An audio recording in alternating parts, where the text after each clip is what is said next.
Selamat pagi ya.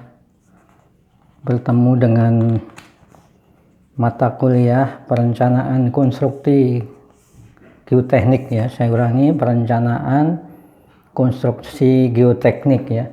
Jadi dalam merencanakan suatu konstruksi geoteknik itu kita nanti harus berpedoman ya, atau mengikuti peraturan ya, atau persyaratan-persyaratan yang perlu kita ketahui, yaitu nanti berdasarkan buku yaitu SNI Geoteknik ya 8460 tahun 2017 ya. Jadi kita nanti dalam merencanakan suatu bangunan struktur geoteknik, kita harus menggunakan peraturan atau pedoman yang dikeluarkan atau diterbitkan oleh SNI Geoteknik ya, atau Standar Nasional Indonesia untuk Geoteknik ya. Baik, jadi untuk perancangan konstruksi geoteknik ini kita mulai nanti dari masalah persyaratan-persyaratan yang harus dipenuhi ya. Jadi judulnya sendiri adalah perancangan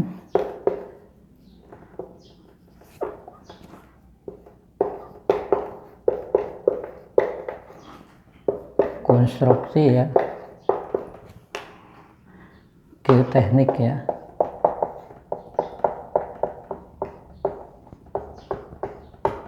Untuk perancangan geoteknik ini nanti ada tugas ya, tugas yang harus diselesaikan ya.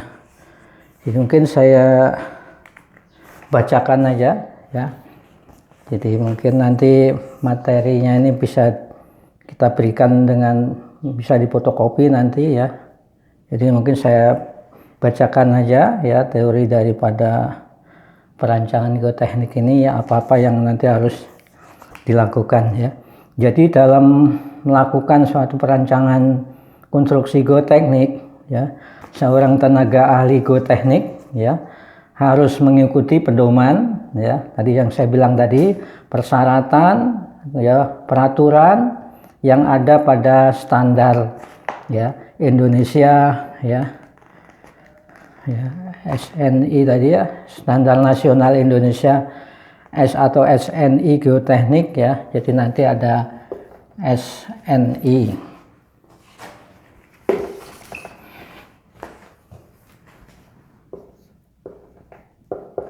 ya, SNI 8460 ya 2017.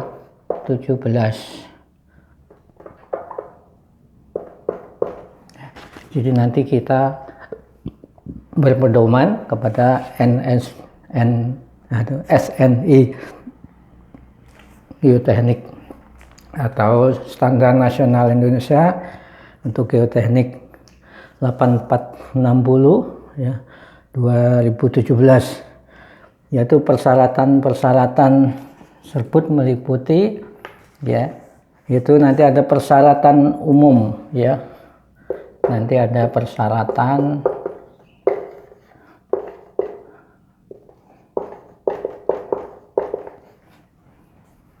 ya, persyaratan umum perencanaan ya, umum perencanaan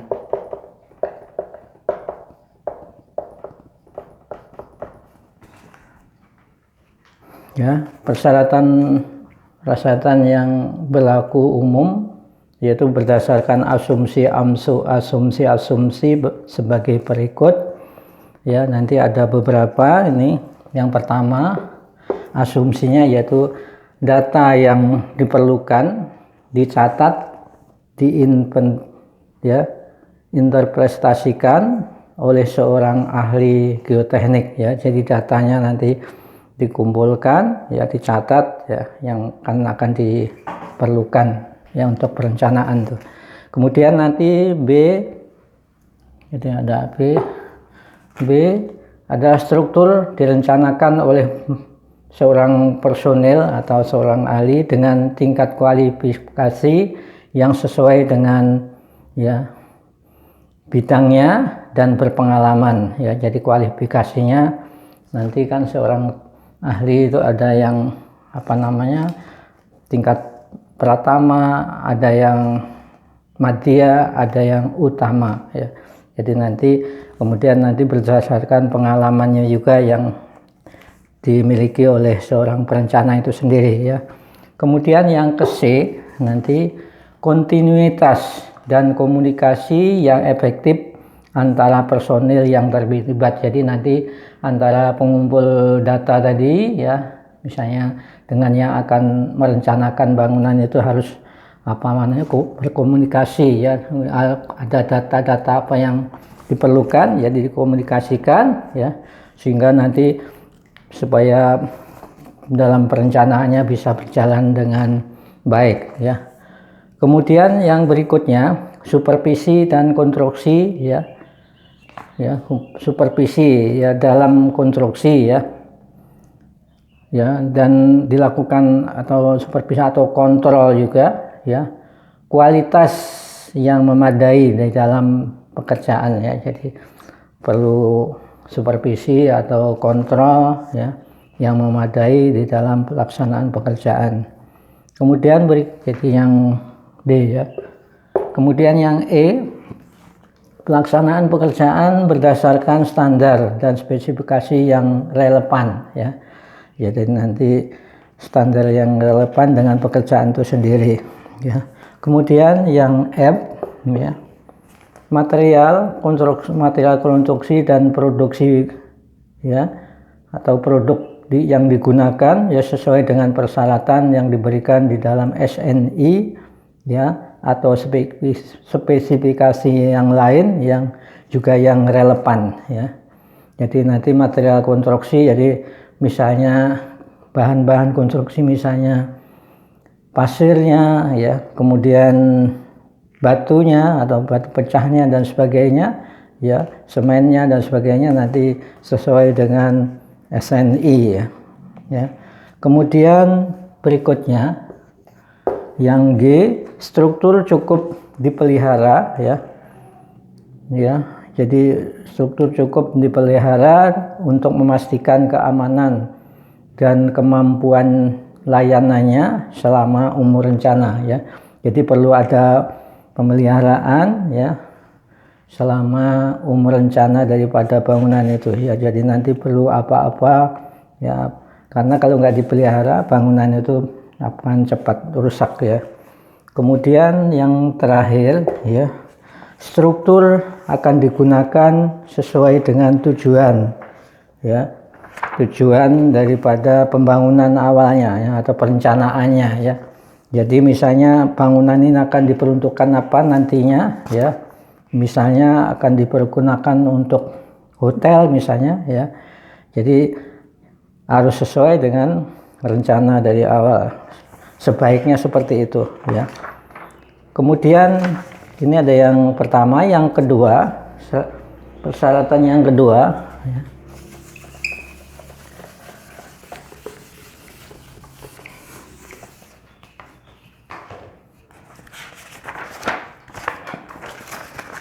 Persyaratan umum untuk perhitungan di dalam perancangan ya. Jadi tadi pertama adalah persyaratan umum untuk perencanaan ya. Sekarang persyaratan umum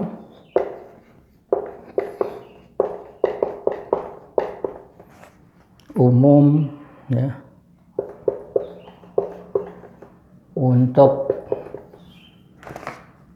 perhitungan ya. Ya, persyaratan umum itu nggak usah pakai untuk ya. Persyaratan umum perhitungan dalam perencanaan ya.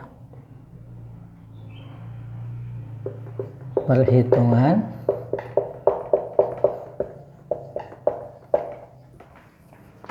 dalam perancangan ya, perancangan Jadi tadi kalau yang pertama adalah persyaratan umum ya. Untuk perancangan itu sendiri, jadi sekarang adalah persyaratan umum perhitungannya ya. Nah, ini juga nanti ada beberapa ya di dalam persyaratan umum untuk perhitungan dalam perencanaan, termasuk hal-hal yang berikut ya. Jadi yang pertama ya, nanti gaya-gaya ya yang dapat ya berupa beban yang bekerja atau perpindahan atau pergerakan ya, misalnya perbaikan tanah dan sebagainya ya, atau pergerakan tanah ya, pergerakan tanahnya misalnya akibat dari pembangunan itu seperti apa ya, nanti gaya-gayanya harus diperhitungkan ya. Kemudian yang kedua, yang B, sifat tanah ya, tanahnya, makanya sebelum dibangun harus tahu dulu sifat tanahnya seperti apa ya. Batuan atau material lain ya juga harus perlu diketahui. Kemudian yang ketiga yaitu nanti data geotekniknya ya, data geotekniknya seperti apa ya. Kemudian yang berikutnya, yang D adalah besar ya, deformasi atau getaran dan lainnya ya sewaktu pembangunan ya, itu terhadap ya, jadi nanti ada misalnya ada pengaruh pemancangan dan sebagainya, itu ada getarannya. Nah itu nanti harus harus diprediksikan pengaruhnya terhadap bangunan sekitarnya ya. Kemudian yang berikutnya ya, E adalah model perhitungan yang digunakan ya, jadi nanti perhitungannya menggunakan metode apa, seperti apa, itu nanti masuk di dalam persyaratan umum perhitungan ya. Kemudian berikutnya yang ketiga ada persyaratan lagi, persyaratan umum ya untuk laporan perancangan ya. Jadi kalau yang kedua adalah persyaratan umum perhitungan ya, ini adalah yang ketiga adalah persyaratan umum laporan ya,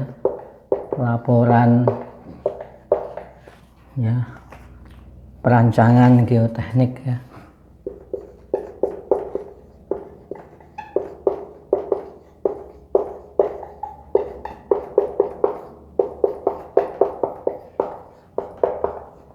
Jadi ini persyaratan umum yang saya tampilkan ini semua adalah saya ambil dari peraturan tadi SNI Geoteknik ya 8460/2017. Jadi ini sudah saya saya rangkum yang perlu saya tampilkan di sini, yaitu persyaratan ini. Kalau kita ambil semua banyak sekali, jadi nanti mungkin yang saya tampilkan ini adalah yang memang diperlukan ya di dalam yang penting-pentingnya di dalam perancangan geoteknik ya. Nah, di sini untuk persyaratan umum ya, laporan perancangan geoteknik ya. Jadi asumsi yang digunakan ya, kemudian data, metode, kemudian perhitungan dan hasil verifikasi keamanan dan kemampu layanan ya, atau serviceability ya, harus dimasukkan dalam laporan ya. Jadi dimasukkan nanti angka keamanan ya, asumsi data, metode dan sebagainya tadi ya, verifikasi keamanan dan sebagainya ya, maka dimasukkan di dalam laporan ya perancangan geoteknik ya. Nah, tingkat kerincian laporan tersebut dapat bervariasi ya, tergantung dari tipe perancangan ya. Di perancangannya bentuknya seperti apa nanti ya, apakah strukturnya termasuk struktur berat atau ringan, atau bentuknya yang sederhana, bentuk yang rumit ya. Jadi nanti tergantung struktur daripada perancangan struktur itu, nanti laporannya tergantung dari bentuk daripada rancangan dari strukturnya sendiri ya. Ya, untuk bangunan sederhana juga laporannya cukup singkat ya. Jadi nanti laporan perencanaan geoteknik umumnya ya terdiri dari hal-hal berikut ya. Jadi nanti yang perlu dibuat laporan di dalam perancangan geoteknik ini, yang pertama ya, deskripsi lapangan dan sekitarnya. Jadi nanti kondisi lapangan itu seperti apa ya, tentunya sebelum dibangun harus diketahui deskripsi lapangannya ya. Kemudian di sini dicantumkan pada awal laporan ya, atau laporan yang pertama. Kemudian yang B, perlu nanti deskripsi kondisi tanahnya seperti apa. Jadi sudah di lapangannya seperti apa, kondisi tanahnya seperti apa. Kemudian yang ketiga ya, deskripsi konstruksi yang direncanakan ya. Jadi yang akan direncanakan ini seperti apa nanti, termasuk gaya-gaya yang bekerja dan sebagainya ya. Nanti masuk di dalam laporan perancangan geoteknik ya. Kemudian yang berikutnya di parameter ya, perancangan tanah dan batuan. Jadi parameternya yang diperlukan ya di dalam perancangan tanah dan batuan ini apa ya. Kemudian nanti berikutnya ya, pernyataan ya, standar dan pedoman yang digunakan ya. Jadi nanti apa standar yang digunakan, apa yang harus dicantumkan di dalam laporan itu ya, pedomannya, persyaratan dan sebagainya ya, nanti dimasukkan di dalam laporannya ini ya. Kemudian masih ada berikutnya ya, yang F, yaitu untuk persyaratan laporan tadi ya. Yang berikutnya pernyataan kesesuaian lokasi dengan mempertimbangkan konstruksi yang direncanakan serta berdasarkan risiko yang diterima ya. Jadi nanti maksudnya adalah kesesuaian lokasi yang akan direncanakan tadi ya, dengan mempertimbangkan konstruksinya ya yang direncanakan, serta risikonya juga seperti apa ya. Kemudian yang berikutnya ya, perhitungan perancangan dan gambar rencana. Jadi nanti seperti biasa, berarti laporan itu harus membuat ya perhitungan perancangannya, kemudian gambarnya juga ya. Kemudian yang berikutnya, yang H adalah rekomendasi perancangan pondasi. Jadi pondasinya nanti direkomendasikan pondasi apa yang digunakan. Nah ini juga masuk di dalam persyaratan atau di dalam laporan ya, perancangan geoteknik yang diperlukan ya. Kemudian masih ada lagi I ya, hal-hal yang perlu periksa selama konstruksi maupun keperluan pemeliharaan ya. Jadi nanti apa-apa yang harus dilakukan pemeriksaan ya selama waktu ya pelaksanaan konstruksi dan juga selama waktu pemeliharaan ya. Itu tadi adalah persyaratan-persyaratan yang diperlukan di dalam merencanakan suatu konstruksi bangunan atau konstruksi geoteknik ya. Oke, kita tadi sudah persyaratan-syaratan kita berikan ya.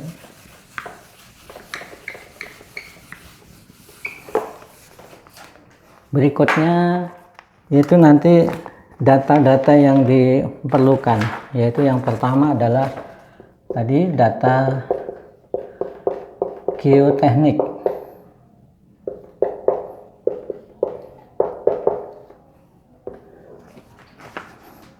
Nah, di dalam ya menyiapkan data geoteknik ini, kita mulai bisa dari ruang lingkup data geoteknik ya. Jadi ruang lingkup dari data geoteknik itu apa?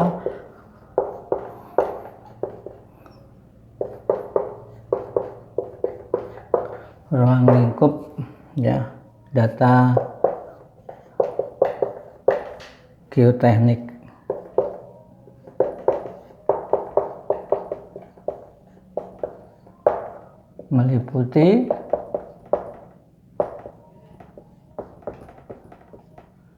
Meliputi yang pertama ya, itu perencanaan dan pelaporan ya, penyelidikan geoteknik ya atau penyelidikan tanah ya. Jadi yang pertama adalah ya, ruang lingkup data geoteknik, perencanaan dan pelaporan penyelidikan tanah atau penyelidikan geoteknik ya. Kemudian yang kedua ya, persyaratan umum untuk jumlah pengujian laboratorium dan lapangan. Nah, di sini nanti untuk data-data geoteknik ini mungkin kita ya, persyaratan, jadi ada persyaratannya nanti ya di dalam pengambilan sampel atau pengujian nanti di laboratorium dan di lapangan, yaitu masuk di dalam nanti pengumpulan atau ya, penyiapan data geoteknik ya. Kemudian yang ketiga atau C ya, evaluasi dan penggunaan hasil pengujian. Jadi dari pengujian tadi baik di laboratorium atau di lapangan itu kita evaluasi ya, seperti apa hasilnya. Kemudian yang berikutnya adalah nilai-nilai parameter yang diperoleh dan koefisien geoteknik ya. Jadi dari nilai-nilai parameter dari pengujian tadi ya, dari pengujian apa itu nanti pengujian di lab itu banyak macam ya, misalnya sifat-sifat fisik ya, sifat-sifat mekanis ya, itu nanti akan didapatkan nilai-nilai parameter ya yang diperoleh dari pengujian itu ya, dan koefisien dari geotekniknya ya. Itu tadi adalah untuk masalah ya, data-data yang harus disiapkan atau kumpulkan di dalam data geoteknik ya. Kemudian tadi adalah masih ruang lingkup. Yang kedua ya, nanti adalah perancangan penyelidikan geotekniknya sendiri ya. Tadi ruang lingkupnya, yang kedua adalah perancangan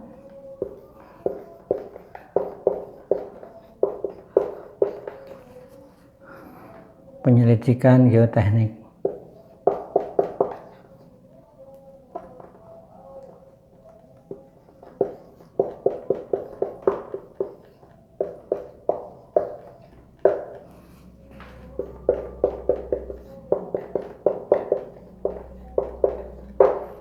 Ya, jadi perancangan ya, penyelidikan geoteknik ya, itu nanti harus terdiri atas penyelidikan tanah dan penyelidikan lain ya, untuk lokasi pembangunan ya.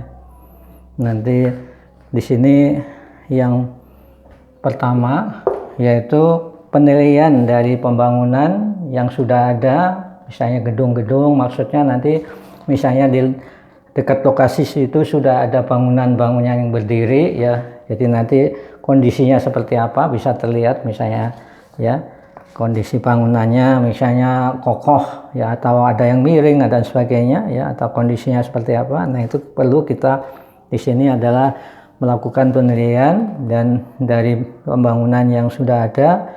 Kemudian juga misalnya ada bangun jembatan ya, di sekitar situ seperti apa ya. Kemudian kalau misalnya ada membangun tanggul atau lereng juga seperti apa kondisinya, nanti perlu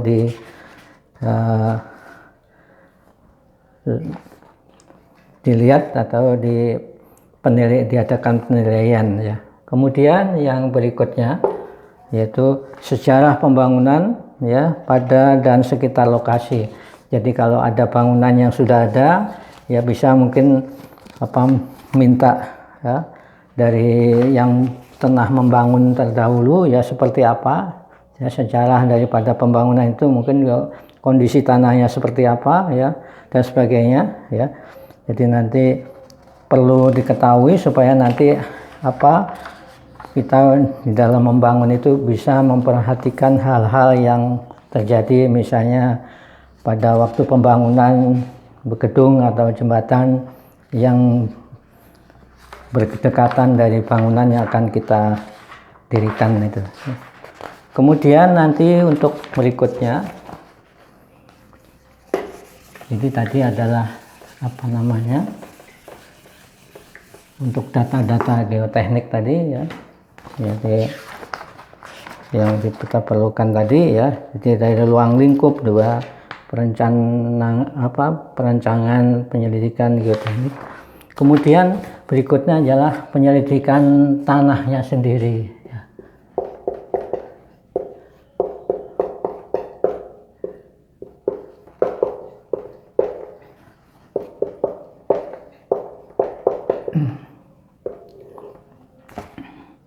Ya, suatu penyelidikan tanah harus memberikan ya deskripsi kondisi tanah ya yang relevan dengan pekerjaan yang akan dilaksanakan dan menetapkan dasar untuk penilaian parameter geoteknik yang relevan untuk semua tahap konstruksi ya.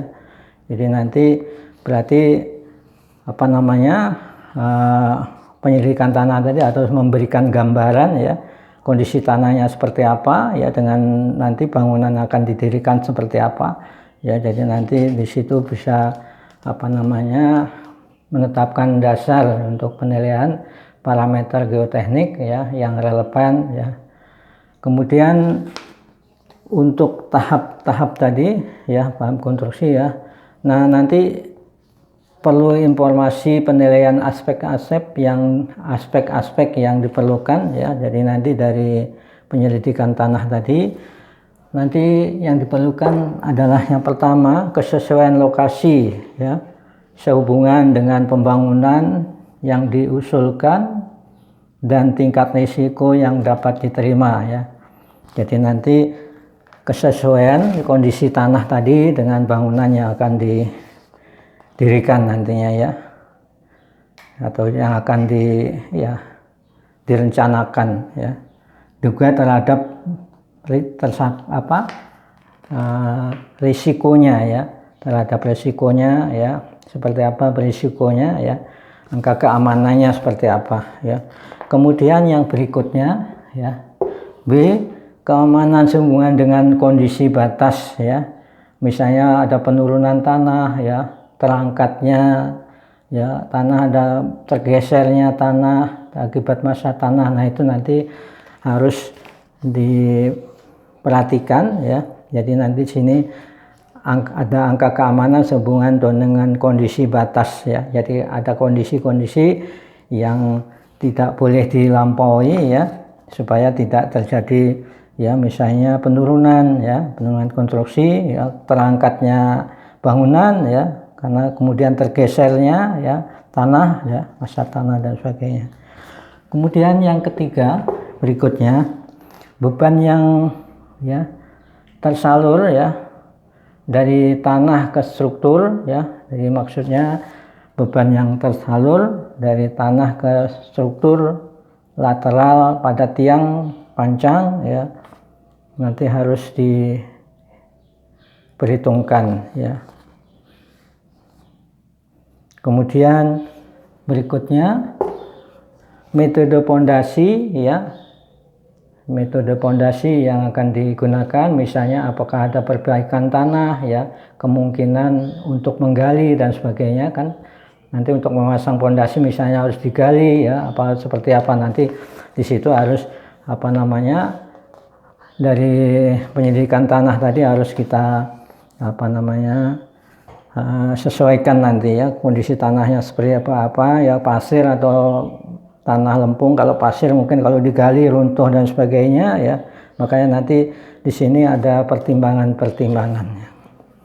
Kemudian E ya, urutan pekerjaan pondasi. Jadi urutan pekerjaan pondasinya seperti apa, pondasinya pondasi tiang pancang atau pondasi dangkal, nanti akan diberikan nanti urutan daripada apa namanya pekerjaan pondasinya ya.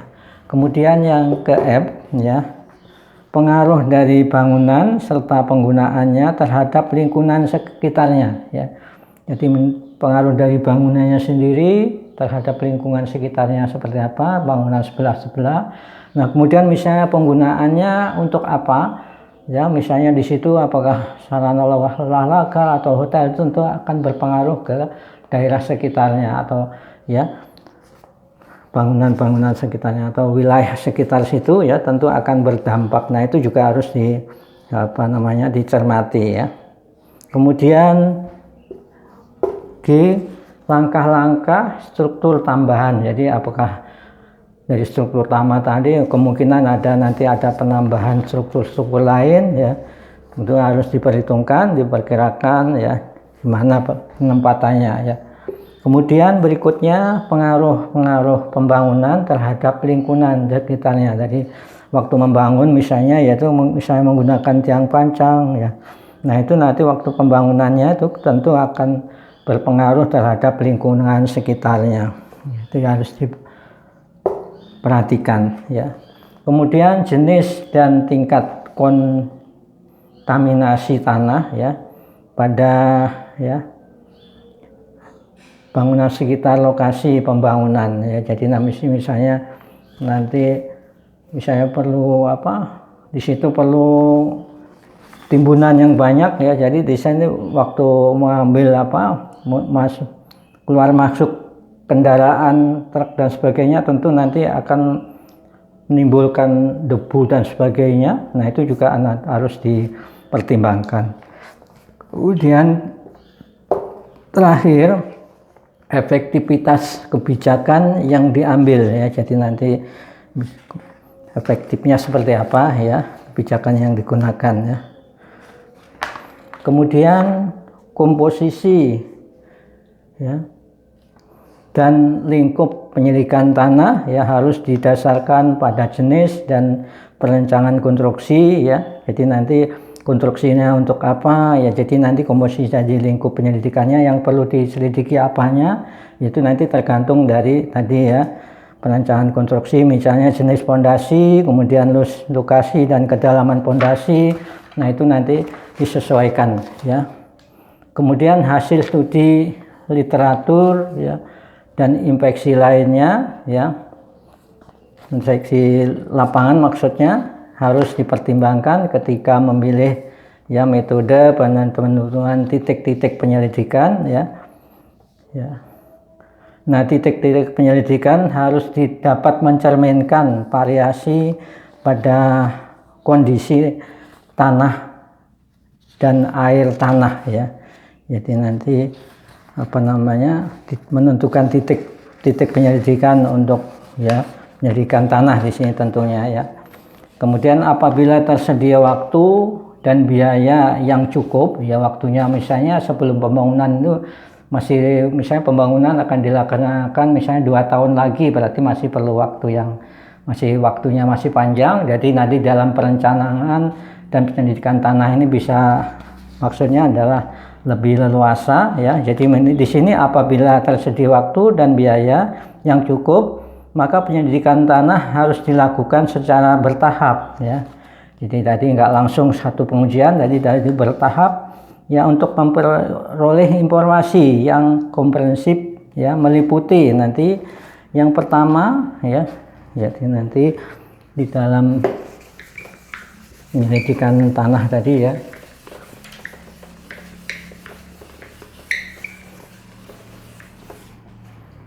Jadi nanti di dalam penyelidikan tanah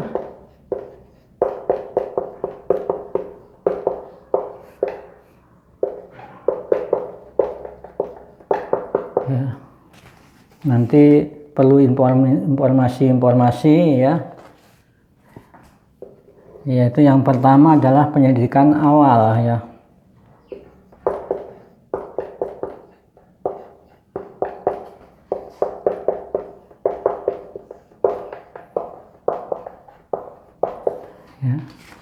Penyelidikan awal ya, yaitu untuk penentuan posisi dan perancangan awal dari bangunan ya. Jadi nanti posisi bangunnya di mana ya, posisi dari bangunan di mana ya. Jadi nanti bisa masuk di dalam penyelidikan awal, tentuan posisi dan perencanaan awal ya dari bangunannya itu sendiri. Kemudian yang berikutnya ya penyelidikan tahap perencanaan ya dan perancangan ya. Jadi penyelidikan tahap perancangan tadi ya, jadi nanti bisa di informasinya seperti apa. Kemudian yang berikutnya ya pemeriksaan ya kesesuaian hasil penyelidikan selama konstruksi. Jadi hasil penyelidikan tadi disesuaikan nanti sesuai enggak dengan hasil penyelidikan selama konstruksi ya. Nah, di sini untuk yang ini ya penyelidikan awal tadi ya, penyelidikan awal harus direncanakan sedemikian rupa ya sehingga data yang diperoleh memadai untuk hal-hal ya yang relevan ya, yang disebutkan berikut ini ya. Jadi nanti hal-hal yang relevan ya yang sesuai dengan hal-hal berikut ini ya. Yaitu yang pertama ya, jadi nanti dari pengujian A tadi ya, awal tadi ya, yaitu menilai stabilitas global dan kesesuaian umum lapangan ya, stabilitas global ya dan kesesuaian umum lapangan ya, sesuai enggak kondisi nanti penggunaan daripada bangunan setelah selesai ya nanti bisa di penyelidikan awalnya diperkirakan seperti apa. Kemudian menilai kesesuaian lokasi proyek ya, kesesuaian lokasi proyek tadi yang pertama adalah stabilitas global dan kesesuaian umum lapangan ya. Lapangan di situ maksudnya di daerah situ misalnya dibangun hotel misalnya sesuai enggak ya peruntukannya itu, jadi ya itu yang dimaksud daripada kesesuaian global ya, kesesuaian umum lapangan ya. Kemudian berikutnya jadi menilai kesesuaian lokasi proyek ya, dibangun proyek seperti apa ya. Kemudian berikutnya menilai kesesuaian posisi bangunan ya, bangunan posisinya di mana ya, dari lahan yang ada seperti apa ya. Kemudian berikutnya mengevaluasi efek yang mungkin ya ditimbulkan dari pembangunan terhadap lingkungan. Jadi efeknya seperti apa ya nanti harus dilakukan ya, nanti diinventarisasi ya, atau diinventarisir ya pada penyelidikan awal ya. Kemudian jadi tadi efeknya, kemudian mengidentifikasi daerah sumber material konstruksi. Nah, misalnya material-material yang akan digunakan itu dekat enggak dari tempat pembangunan ini ya, misalnya perlu pasir, tanah timbunan ya, kemudian misalnya batu pecah dan sebagainya ya, kayu dan sebagainya, nanti seperti apa ya. Jadi nanti daerah sumbernya dari mana, materialnya dari mana yang untuk konstruksi ya, itu nanti juga menjadi pertimbangan jadi daripada penyelidikan awal tadi. Kemudian mempertimbangkan kemungkinan metode pondasi dan perbaikan tanah, yaitu metode pondasinya yang sesuai apa yang perlu dipertimbangkan ya, atau perlu diperbaiki tanahnya ya. Kemudian merencanakan penyelidikan utama ya, tahap perancangan dan penyelidikan tambahan. Jadi mungkin perlu penyelidikan tambahan ya, apa-apa yang harus dilakukan ya. Kemudian untuk yang tadi penyelidikan tambahan itu dilakukan pada saat perancangan ya, pada saat perancangan ya. Jadi nanti ada misalnya penyelidikan tambahan ya,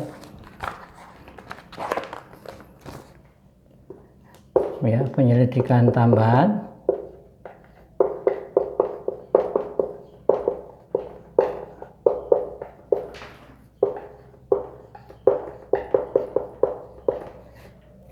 ya.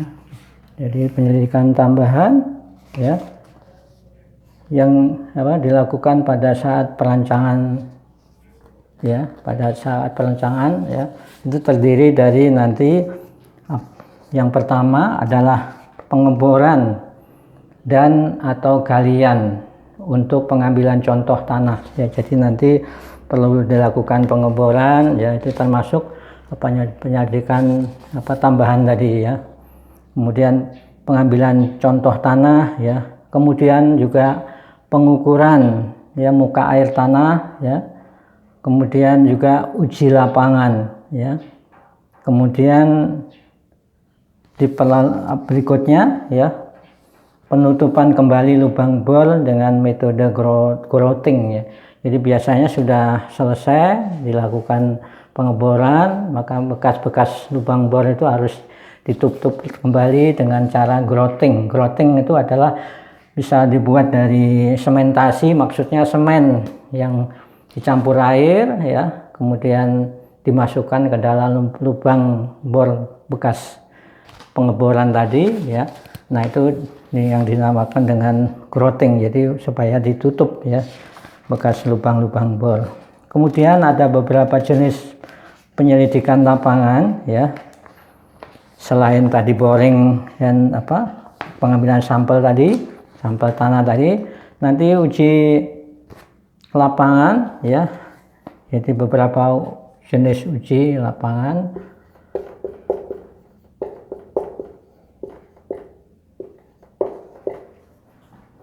Ada jenis penyelidikan lapangan, ya.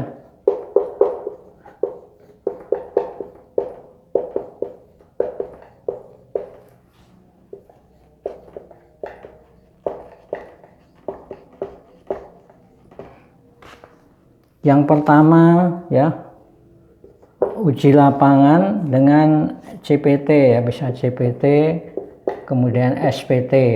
CPT ini ada disebut dengan menggunakan sondir, ya, ya. Jadi untuk mendapatkan ini adalah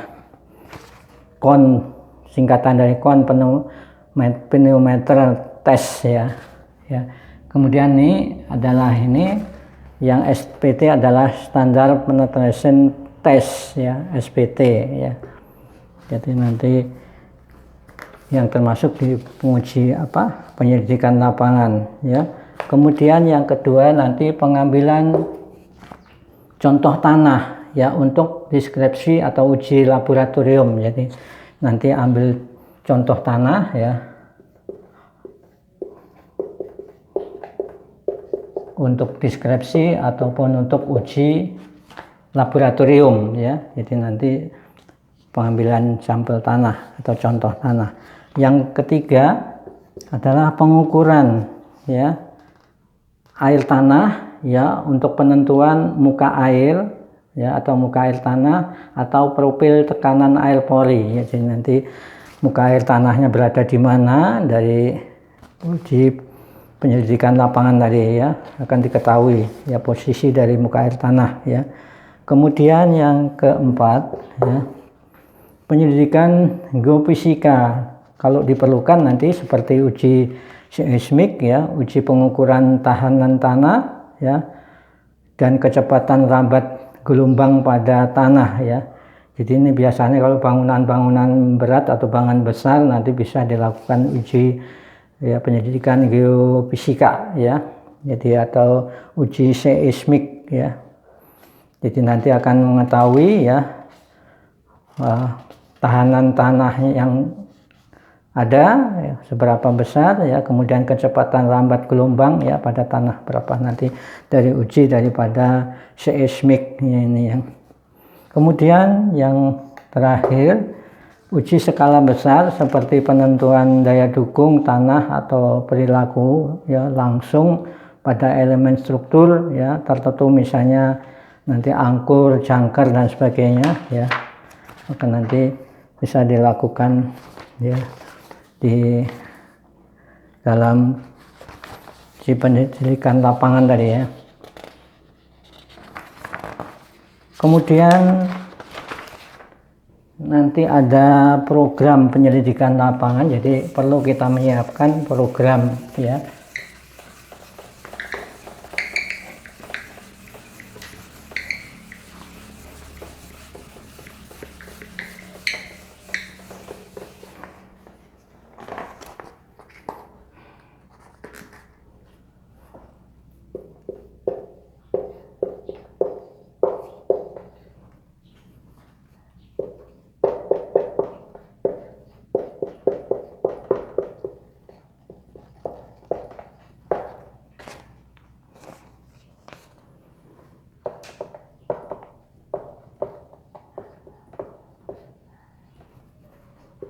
Program penyelidikan lapangan ya.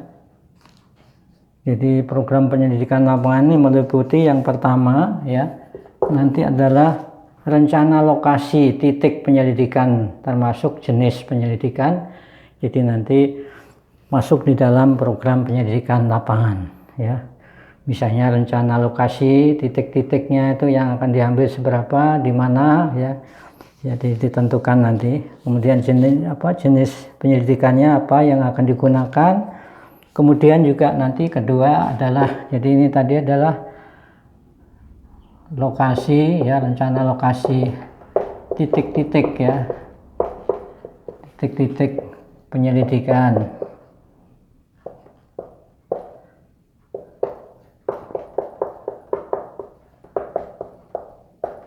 Kemudian yang kedua nanti adalah kedalaman penyelidikan, jadi perlu kedalamannya berapa ya.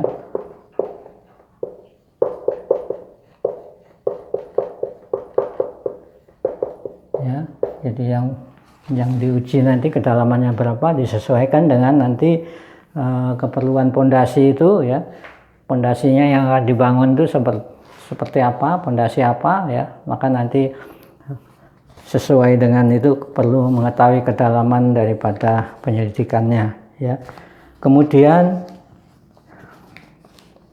berikutnya ya, nanti adalah jenis contoh tanah ya, kategori dan lainnya yang akan diambil, termasuk spesifikasi untuk jumlah dan kedalaman pada lokasi contoh tanah yang harus diambil ya. Jadi spesifikasinya seperti apa tadi ya, kategorinya, bagaimana jenis tanahnya apa ya, itu masuk di dalam ya. Yang ketiga, yang keempat nanti spesifikasi ya, pengukuran air tanah ya, spesifikasinya seperti apa, pengukuran air tanahnya seperti apa, diuji nanti atau dilihat ya, untuk mengetahui air tanahnya ya.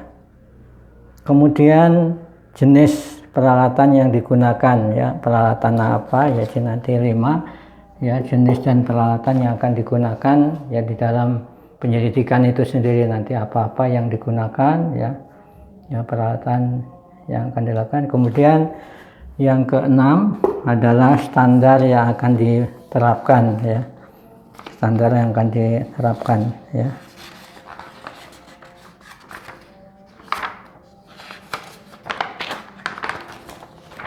Oke, mungkin sementara itu dulu ya.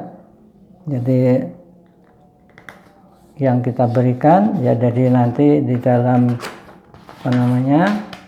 perancangan konstruksi geoteknik tadi ya. Jadi nanti awalnya kita perlu mengetahui ya, itu persyaratan umum untuk perancangan tadi, kemudian berikutnya persyaratan umum perhitungan dalam perancangan, kemudian persyaratan umum laporan perancangan geoteknik ya, kemudian nanti data-data yang diperlukan di dalam ya geoteknik ya, sesuai dengan nanti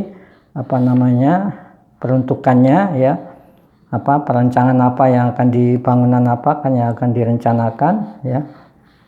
Untuk data geoteknik sendiri nanti ada ruang lingkup geoteknik yang akan diambil apa-apa ya, kemudian perancangan penyelidikan geotekniknya, kemudian penyelidikan tanahnya ya, ada penyelidikan awal ya, ada penyelidikan tambahan ya.